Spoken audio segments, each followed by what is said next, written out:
इसके बाद अब आता है मार्च 1931, Karachi session. Karachi session lead किया था वल्लभ भाई पटेल ने, और यहां पे राइज अच्छा खासा हो चुका था नेहरू का, बोस का, और यहां पे एक ऐतिहासिक सेशन था। फंडामेंटल राइट्स की घोषणा हुई थी कि हम जो भविष्य का हिंदुस्तान बनाने जा रहे हैं वो हिंदुस्तान कैसा होगा, तो सब लोगों को ये सारे हक अधिकार मिलेंगे।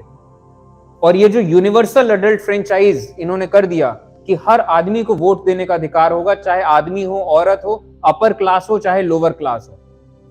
तो ये जो यूनिवर्सल एडल्ट फ्रेंचाइजी है, औरतों को education, free and compulsory primary education, ये जो ऐसी कुछ चीजें थी, इन्होंने ब्रिटिशर्स को हिलाया चाहे नहीं हिलाया, इन्होंने हिंदुस्तान के अंदर बहुत लोगों को हिला के रख दिया। ठीक है, तो ये इकोनॉमिक प्रोग्राम ऐसे बनाया गया और स्वराज को रीडिफाइन किया जा रहा था।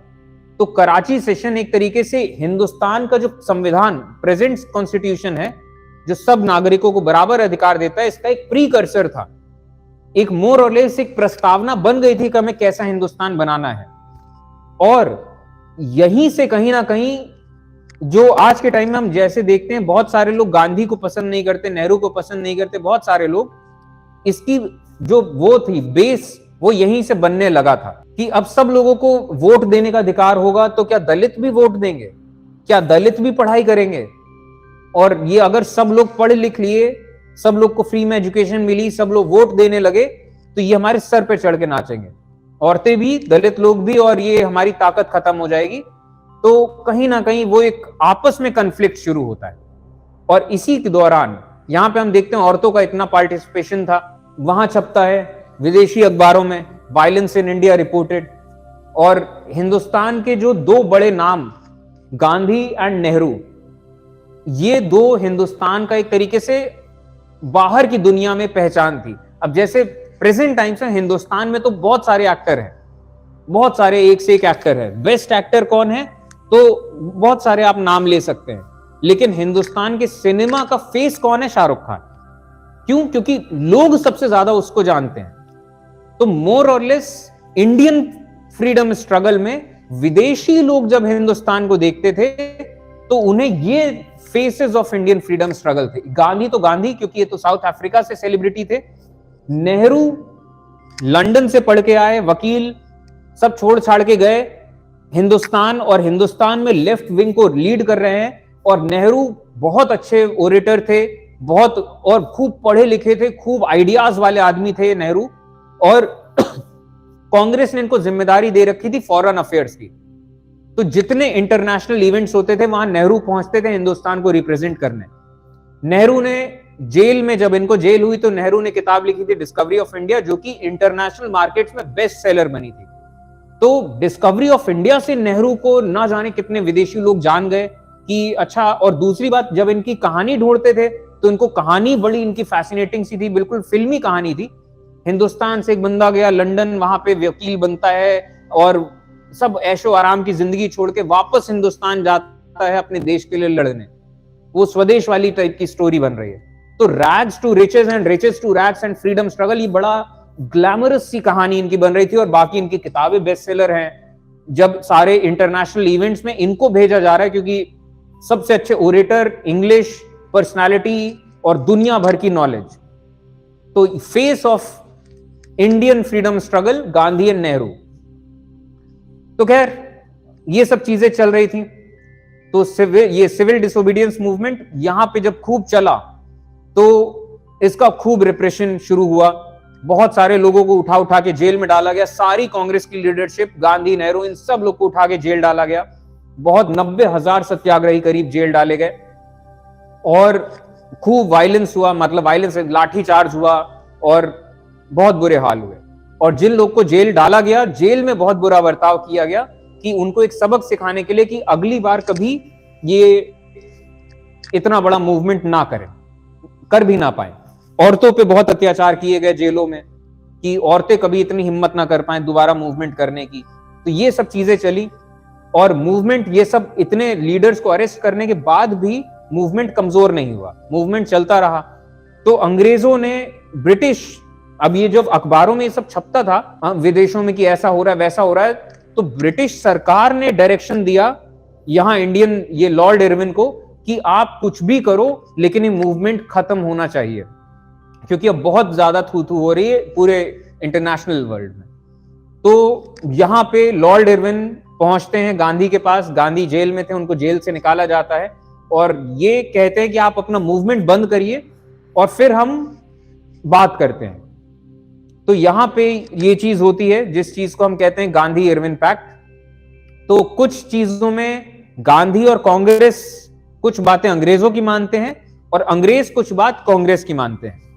तो अब दोनों एक दूसरे के सेंस में क्या एक कॉम्प्रोमाइज करते हैं ये देखते हैं। तो गांधी इरविन पैक्ट कुछ बातें अंग्रेज सरकार ने मानी, जैसे सिविल डिसोबीडियंस मूवमेंट के टाइम पे जितने रिप्रेसिव कानून आए थे उन रिप्रेसिव कानूनों को वापस लेना, freedom of association, freedom of press, ये सब बहाल करना, सारे पॉलिटिकल प्रिजनर्स को छोड़ दिया जाना, पीसफुल पिकेटिंग ऑफ शॉप्स, जो शराब बेच रहे हैं, फॉरेन क्लोथ्स बेच रहे हैं, इसकी पीसफुल पिकेटिंग उन्होंने अलाउ कर दी। इसके बाद जितने सत्याग्रही थे, और अंग्रेज सरकार एक बड़ी अजीब सी चीज किया करती थी कि कोई भी जो प्रोटेस्ट कर रहा है उसका घर जब्त कर लेते थे कि उसके परिवार को सजा देने के लिए, कि लोगों को डिटर कर सके, कि लोगों के अंदर डर बैठ जाए कि प्रोटेस्ट ना करें। लेकिन फिर भी लोग आते थे, प्रोटेस्ट करते थे, तो बहुत सारे लोगों के घर जब्त कर लिए गए, घर तोड़ देते थे कि मतलब प्रोटेस्ट एक बंदे ने किया और उसके पूरे सजा पूरे घर को मिली। तो ये अंग्रेजों ने करना शुरू किया। तो ये सरकार ने इस चीज को माना कि जितने भी सत्याग्रही लोगों की संपत्ति को जब्त कर लिया गया है, इनकी संपत्ति वापस दी जाएगी, और जो घर तोड़ दिए अब उसका तो खैर क्या ही करें। इसके बाद इन्होंने ये भी अलाउ किया कि जो लोग कोस्टल एरियाज के पास में रह रहे हैं वो अपना नमक खुद बना सकते हैं। इसके अलावा ये सब बातें सरकार ने मानी, कुछ बातें कांग्रेस ने मानी। कांग्रेस ने यह बात मानी कि चलिए ठीक, हम सिविल डिसोबीडियंस मूवमेंट फिलहाल रोकते हैं, और फिर इनको यह भी कहा लॉर्ड इरविन ने कि हाँ, आप second round table conference attend करिए, यहां पे आगे की बातें करेंगे, और तब तक मूवमेंट को रोक दीजिए। तो गांधी ने मूवमेंट को पॉज किया, रोका मतलब खत्म नहीं किया, पॉज किया कि ये राउंड टेबल कॉन्फ्रेंस अटेंड करें, क्या पता कुछ बात आगे बढ़े। तो इससे पहले इन्होंने ये पॉज लगाया। ये इस बात पे भी माने कि बॉयकॉट मूवमेंट रोक देंगे, ये जो कपड़ा जलाना और ये सब चीजें रोक देंगे। ये भी माने कि second round table conference attend करेंगे। First round table conference attend नहीं कर पाए थे क्योंकि सारे कांग्रेस के लोग जेल में थे उस टाइम पे। और not to press for investigations into police excesses, जो लोग गिरफ्तार हुए हैं और पुलिस वालों ने जो बर्बरता करी है, जो भी चीजें करी हैं, इस पे आप पुलिस वालों पे चार्ज नहीं लगाएंगे, जो हुआ सो हुआ, जाने दीजिए। तो चलो कांग्रेस वाले चलो मान गए कि ठीक है, चलो सेकेंड राउंड टेबल कॉन्फ्रेंस हुआ। यहां पे ब्रिटिश सरकार डोमिनियन स्टेटस देने से मना कर दिया ब्रिटिश सरकार ने, बाकी और भी रिप्रेसिव मेजर्स हटाने से मना कर दिया, और सेपरेट इलेक्टोरेट्स और ये इन सब चीजों के चलते बहुत ज्यादा मतलब ये फेलियर कह लीजिए। तो यहां से गांधी रीस्टार्ट करते हैं मूवमेंट को। तो यहां पे एक जैसा सवाल आता है कि मूवमेंट रीस्टार्ट क्यों हुआ, सिविल डिसोबीडियंस मूवमेंट? तो इसके कई सारे कॉजेज हैं। तो second round table conference fail हो गई, और इसके बाद गांधी उस टाइम लंदन में जब कॉन्फ्रेंस कर रहे थे तो हिंदुस्तान में ये गवर्नमेंट रिप्रेशन चल ही रहा था। गफ्फार खान को दोबारा से अरेस्ट किया गया, नेहरू को दोबारा से अरेस्ट किया गया, कांग्रेस को इलीगल डिक्लेयर कर दिया गया कि कांग्रेस इलीगल है और कहीं पे भी आप मीटिंग करेंगे तो जेल डाल दिए जाएंगे। तो ये सब चीजें जब गांधी को पता चली तो गांधी ने कहा ये तो बिल्कुल इन्होंने हमें फिर से धोखा दिया कि रेस्ट्रिक्शंस लगा दिए गए मीटिंग्स पे, रैलीज पे, डेमोन्स्ट्रेशंस पे। तो गांधी ने रीस्टार्ट किया मूवमेंट की दोबारा से सिविल डिसोबीडियंस हम चालू करते हैं। लेकिन खैर वही चीज जो मैंने कही कि पब्लिक मूवमेंट्स बहुत लंबा नहीं चल पाते हैं, पब्लिक की कैपेसिटी होती है सैक्रिफाइस करने की। तो यहां से मूवमेंट थोड़ा सा फेड होना शुरू हो गया, यहां से एंड होता है थोड़े टाइम में सिविल डिसोबीडियंस मूवमेंट का। लेकिन सिविल डिसोबीडियंस मूवमेंट ने कांग्रेस को इतना मजबूत कर दिया था, नेशनलिज्म को बहुत ज्यादा और ज्यादा मजबूत हो गया, और जो अलग अलग वर्ग हैं इन अलग अलग वर्गों का पार्टिसिपेशन आया। तो चाहे लोअर क्लासेस के हों, चाहे औरतों का पार्टिसिपेशन हो, सब अलग अलग वर्ग शामिल हो रहे थे, गांव देहातों तक मूवमेंट पहुंचा था। तो ये इंपॉर्टेंस और यही सब चीजों के चलते जब अगले चुनाव हुए गवर्नमेंट ऑफ इंडिया एक्ट 1935। अब सिविल डिसोबीडियंस मूवमेंट ने इतनी नाक में दम कर दिया अंग्रेजों के, इन्होंने मूवमेंट दबा दिया, लेकिन अंग्रेज ये कैरेट एंड स्टिक पॉलिसी, जो जैसा मैंने कहा कि आपको थोड़ा इनको खुश करना पड़ेगा, पब्लिक को थोड़ी रियायत देनी पड़ेगी, तो इन्होंने इधर एक तो गवर्नमेंट मूवमेंट बंद किया, लेकिन साथ ही साथ में एक थोड़ा सा फिर से एक गवर्नमेंट ऑफ इंडिया एक्ट 1935 लाए कि जिसमें प्रोविंशियल ऑटोनॉमी इन्होंने इंट्रोड्यूस किया कि जो प्रोविंसेस होंगे, सेंट्रल गवर्नमेंट तो पूरा अंग्रेजों के पास है, मेन चीजें, प्रोविंसेस कहीं ना कहीं उनको ताकत बढ़ाई गई। और कांग्रेस ने जो चुनाव हुए 1937 इलेक्शंस, 11 प्रोविंसेस में से 7 प्रोविंसेस में कांग्रेस ने सरकार बनाई। और क्योंकि वही चीज, कांग्रेस मजबूत होती जा रही थी, ग्राउंड लेवल पे इनकी पकड़ बहुत ज्यादा थी। 1931 के बाद ही इधर ब्रिटिशर्स ने इस चीज का ऐलान किया कि हम जो दलित्स हैं उनको हम सेपरेट इलेक्टोरेट देंगे। तो गांधी को ये चीज बिल्कुल नहीं पसंद आई। गांधी ने सिखों के सेपरेट इलेक्टोरेट को बात मान ली, मुस्लिम्स के लिए भी एक बार को मान लिया, हिंदूज में इस चीज को नहीं माना, क्योंकि उनके मुताबिक ये था कि अगर दलितों को सेपरेट इलेक्टोरेट मिल जाएगा तो दलित लोग वाकई हमेशा डिप्रेस्ड रह जाएंगे, हिंदू समाज टूट जाएगा, और इनको एक सेपरेट इलेक्टोरेट दलितों को मिल गया तो वाकई पॉलिटिकल आइडेंटिटी के तौर पे बिल्कुल अलग हो जाएंगे वो, तो ये समाज के लिए अच्छा नहीं होगा और आपस में लड़ाइयां बढ़ेंगी, और जिसके नतीजे में समाज का भी नुकसान होगा, फ्रीडम मूवमेंट का भी नुकसान होगा। तो गांधी यहां पे फास्ट करते हैं, उपवास करते हैं, आमरण अनशन, और जिसके चलते अंबेडकर साहब मजबूर हो जाते हैं कि वो गांधी के पास आए, बात करें, और इन दोनों के बीच में फिर होता है पूना पैक्ट, इसे कहते हैं। इस पूना पैक्ट के चलते अंबेडकर साहब इस चीज को मान जाते हैं कि हम सेपरेट इलेक्टोरेट की मांग छोड़ देते हैं। लेकिन अब क्योंकि ये भी बात है कि यही तरीका था दलितों के अपलिफ्टमेंट का, अब गांधी और फ्रीडम स्ट्रगल के चलते ये अगर सैक्रिफाइस कर देते हैं तो यहां पे ये भी चीज गलत है कि इनके साथ जो हुआ है इतिहास में और इनके अपलिफ्टमेंट रोक दिया जाए। तो गांधी इनसे 2 वादे करते हैं। पहला वादा ये करते हैं कि आपके लिए रिजर्व्ड सीट्स रहेंगी लेजिस्लेचर में, रिजर्व्ड कॉन्स्टिट्यूएंसीज होंगी।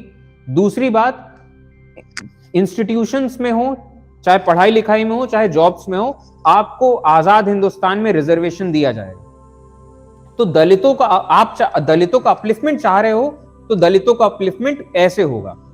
तो इस सेंस में पूना पैक्ट साइन होता है, और ये जो पूना पैक्ट होता है, यहां से भी गांधी की दुश्मनी बढ़ती चली जाती है। समाज के वो वर्ग जो चाहते हैं कि हमारा वर्चस्व बना रहे और दलित लोग वहीं अपनी रहें जहां उनकी हैसियत है, और ये अपनी हैसियत से ऊपर ना उठें, तो वो वर्ग गांधी का दुश्मन होता चला गया यहां से। तो गांधी ने एक तरफ अंबेडकर साहब के साथ ये पैक्ट किया कि आप सेपरेट इलेक्टोरेट नहीं लोगे दलितों के लिए, क्योंकि वो अलग आइडेंटिटी बन जाएगी तो हिंदू समाज टूट जाएगा और हमारा फ्रीडम मूवमेंट कमजोर हो जाएगा। लेकिन साथ में गांधी पे ये भी एक जिम्मेदारी है कि ये जो दलितों के लिए काम करने की, तो दूसरी तरफ गांधी ने ये एक लड़ाई छेड़ दी अनटचेबिलिटी के खिलाफ। तो जो मैं कह रहा हूं दुश्मनी गांधी ने मोल ली, तो ये दुश्मनी मोल ली, क्योंकि गांधी एक तरफ इन्होंने प्रण लिया गांधी ने कि मैं ये छुआछूत, भेदभाव और अनटचेबिलिटी को खत्म करके रहूंगा। तो इन्होंने ये आजादी छेड़ी गांधी ने, दलितों की आजादी। अंबेडकर साहब का जो मूवमेंट था उस मूवमेंट में गांधी भी शामिल हुए। तो एक तरीके से पैक्ट जो था अंबेडकर, कुछ इन्होंने वही चीज है कि थोड़ा अंबेडकर से लिया, थोड़ा अंबेडकर को दिया भी। तो खुद शामिल हुए अपलिफ्टमेंट में, दलित अपलिफ्टमेंट में, और लोगों से अपील करने लगे कि जो बड़े बड़े जमींदार हैं वो अपनी जमीनें बांट दें इन लोअर क्लास के लोगों में, अनटचेबिलिटी खत्म करें। और गांधी ने इनको हरिजन का नाम दिया, और बहुत अलग अलग तरीकों से गांधी ने काम करना शुरू किया। और गांधी ने बार बार जो पूरे हिंदुस्तान के समाज को एहसास दिलाया कि हजारों सालों से हमने कितना बुरा किया है दलितों के साथ, और ये वक्त आ गया है कि अपने पापों का प्रायश्चित किया जाए। और अपने पापों का प्रायश्चित कैसे किया जाए? बेहतर समाज बना के और इनको थोड़ी अपॉर्चुनिटीज देके। तो ये पूना पैक्ट होता है। तो 1930s के चुनाव होते हैं, कांग्रेस की सरकारें बनती हैं। 1937 चुनाव, कांग्रेस की मिनिस्ट्रीज बनती हैं, और पहली बार ऐसा होता है कि हिंदुस्तान के लोग सरकार से एक आइडेंटिफिकेशन फील कर पाते हैं। और पावर बैलेंस चेंज होता है 1937 इलेक्शंस। ये मैप है, इधर मुस्लिम मेजॉरिटी एरियाज, यहां पे यूनियन पार्टी को ज्यादा, यूनियन पार्टी, यूनाइटेड पार्टी, इनको ज्यादा वोट मिला। और मुस्लिम लीग अभी भी खाली है, यहां पे देख लीजिए। मुस्लिम मेजॉरिटी एरियाज में मुस्लिम लीग को वोट नहीं मिला है। और जिन्ना ने इन लोगों के साथ गठबंधन किया कि हम भी कहीं ना खत्म नहीं हो जाए, गठबंधन किया, चलो हमें भी रख लो साथ। ये हाल थे 1937 में। और 1937 के बाद क्या हुआ? बेतहाशा ये दंगे, और दंगों में पूरा साथ दिया अंग्रेजों ने, पूरा साथ दिया कि अंग्रेजों को पता है कि ये हिंदुओं का इलाका है, यहां मुसलमानों को मारा जाएगा, लेकिन मारने दो, मुसलमानों का इलाका, हिंदू मारे जाएंगे, मारने दो। डिवीजन हो रहा है, लोग आपस में लड़ रहे हैं, तो अंग्रेजों का तो फायदा है ना, हमसे लड़ने के बजाय आपस में लड़ रहे हैं। अब जब दंगा होता है तो दंगे की कोई वजह थोड़ी होती है, बस एक खबर आती है कि वहां पे ऐसा ऐसा हुआ है। और पुलिस का काम है ना, ये सरकार का काम है कि अफवाहों ना फैलाएं, पुलिस ढंग से काम करे। और अगर सरकार ही चाह रही दंगे हो तो फिर नहीं रोक सकता कोई। और एक और चीज, जैसा कि मैंने कहा, आप अगर स्टेज पे खड़े होकर ये बोलो कि हमें हिंदुस्तान की बेहतरी के लिए काम करना है, लोग भाईचारे से रहें, प्यार से रहें, हमें अंग्रेजों के खिलाफ लड़ना है, तो आपको झट से जेल डाल दिया जाएगा। और आप किसी मीटिंग में खड़े होकर ये बोलें कि हमारा धर्म खतरे में है और ये जो दूसरे धर्म के लोग हैं ये अंग्रेजों के जाने के बाद ये हमें नोच खाएंगे, तो इस वजह से इनको मार डालो, काट डालो, ये कर दो, वो कर दो। आप सरेआम पब्लिक स्पीचेस दो, मंच पे खड़े होकर ऐसे मारने काटने की बातें करते रहो, आपको कोई एक्शन नहीं लिया जाएगा, आपको कहीं ना जेल डाला जाएगा, ना कोई ब्रिटिश सरकार आपको कहेगी कि आप गलत बातें बोल रहे हैं। ठीक है, तो ये सूरत हाल थे। तो 1937 इलेक्शंस, यहां पे हम देखते हैं कि कांग्रेस मिनिस्ट्रीज बनती हैं, और कांग्रेस मिनिस्ट्रीज बनती हैं तो जो पुलिस वाले जिन कांग्रेस के लोगों को लाठी मारते थे, जिन कांग्रेस के लोगों को उठा के अभी कुछ साल पहले जेल डाले थे, वही कांग्रेस के लोग अब इनके बॉस बन गए, क्योंकि वो उनकी सरकार आ गई। प्रोविंसेस के लेवल पे सेंट्रल गवर्नमेंट तो फिर भी अभी ब्रिटिशर्स के पास ही है। और वो जो इलाके जहां सिर्फ अंग्रेजों के ऑफिसेज हैं, जहां हिंदुस्तानी लोग एलिनिएटेड फील कर रहे हैं, अब हिंदुस्तानी लोग कनेक्टेड फील कर रहे हैं कि वो बड़े बड़े ऑफिसेज में जा रहे हैं जहां सिर्फ अंग्रेज लोग बैठते थे। तो विनोबा भावे के साथ गांधी ने एक अलग मूवमेंट चलाया था कि जिन पे ज्यादा जमीनें वो अपनी जमीनें दान कर दें, भूदान मूवमेंट उसे कहते हैं। तो ये सब चीजें खटक रही थी बहुत लोगों को, और इन्हीं सब चीजों के चलते, और बाद में गांधी आइडियलिस्ट थे। तो गांधी जो हिंदू मुस्लिम यूनिटी की बात करते थे, पार्टीशन के खिलाफ थे, और हिंदू मुस्लिम यूनिटी की बात करते थे। एंड गांधी जो आइडियलिस्ट थे कि हम अपना नुकसान करा लेंगे लेकिन गलत नहीं करेंगे। और एक और चीज, पार्टीशन के बाद, आफ्टर पार्टीशन के टाइम में हिंदुस्तान कैसा था, मतलब उस सेंस में कि हिंदुस्तान पाकिस्तान के बीच में हाल ये चल रहे थे, पाकिस्तान में हिंदू मारे जा रहे थे। तो यहां हिंदुस्तान में एक बहुत बड़ा वर्ग था ऐसे लोगों का जिनका यह मानना था कि हिंदुस्तान को वही करना चाहिए जो पाकिस्तान कर रहा है। वहां हिंदू मार रहे हैं, सिख मार रहे हैं, तो हम मुसलमानों को मारेंगे। लेकिन हिंदुस्तान में मुसलमान बहुत कम मारे गए, बहुत कम मारे गए। क्यों? यह आदमी खड़ा था वहां, यह आदमी खड़ा था, इसके पीछे खड़ी थी कांग्रेस और नेहरू, अंबेडकर, सरदार पटेल, ऐसे लोग जिन्होंने ये होने नहीं दिया। वरना अगर वैसे वाले लोग होते ताकत में, तो सच में शायद एक भी मुसलमान नहीं बचता हिंदुस्तान में, शायद एक भी नहीं बचता। जब तक खत्म नहीं कर देते एक एक मुसलमान को, तब तक लड़ाई करते। हिंदुस्तान में मुसलमान क्यों बच पाए, जिंदा बच गए, ये इनकी वजह से बच गए। तो जो नहीं चाहते कि बचे जाएं, तो उनके लिए तो ये दुश्मन जैसे हुए ना।